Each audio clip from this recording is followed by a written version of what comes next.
বেলডাঙ্গা কাণ্ডের তদন্ত করার আগেই ঘোষণা করেছিল জাতীয় তদন্তকারী সংস্থা এনআইএ। সেই মতো শনিবার ওই সংস্থার ৮ জন অফিসার তদন্তে বেলডাঙ্গা এসে পৌঁছান। তারা শুরুতেই বেলডাঙ্গা থানায় ঢুকে পুলিশ অফিসারদের সঙ্গে বৈঠক করেন। এর আগে শুক্রবার ওই তদন্তকারী সংস্থার পক্ষ থেকে দিল্লিতে এনআইএ থানায় এফআইআর দায়ের করে তদন্তভার গ্রহণ করে। তদন্তকারী সংস্থা সূত্রে জানা গিয়েছে, মুর্শিদাবাদ জেলা পুলিশ প্রশাসন যে ধারায় মামলা করে তদন্ত করছিল তার সঙ্গে এনআইএ নতুন করে ইউএপিএ ধারা যোগ করেছে। অর্থাৎ ওই মামলায় ধৃতদের বিরুদ্ধে সন্ত্রাসবাদ ও দেশবিরোধী কার্যকলাপ দমন সংক্রান্ত আইন লাগু হবে। প্রসঙ্গত, ঝাড়খণ্ডে পরিযায়ী শ্রমিক মৃত্যুর ঘটনার জেরে ও বিহারে পরিযায়ী শ্রমিক প্রহূতের ঘটনায় 16 ও 17 জানুয়ারি ক্ষোভে উত্তাল হয়ে ওঠে বেলডাঙ্গা।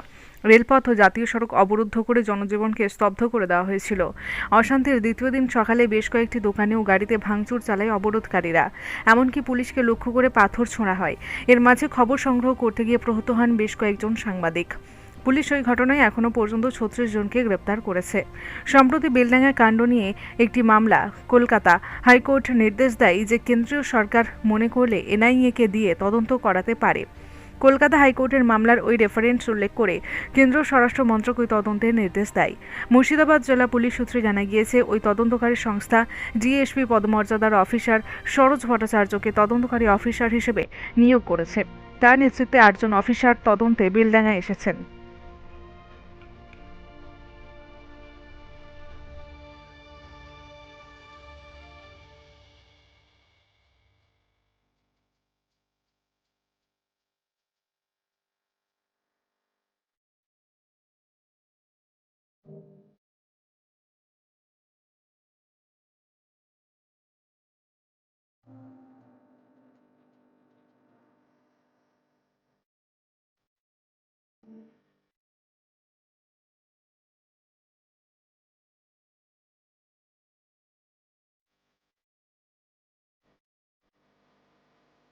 এই মুহূর্তে 3 জন আধিকারিক তারা বেরিয়ে যাচ্ছেন। তাদের হাতে যে কেস ডায়েরি, সেই কেস ডায়েরি এই মুহূর্তে রয়েছে এবং এই পর তারা কিন্তু যাবেন গ্রহণ করতে। সেই মুহূর্তে আমরা কথা বলার চেষ্টা করবো। आप लोग एनआई से आए हैं सर? आप लोग कहाँ से आ रहे हैं? सर क्या बात हुआ सर? सर कुछ सर कुछ बताइए। कुछ एविडेंस मिला ना सर? कुछ एविडेंस मिला प्लीज शुरू है प्लीज।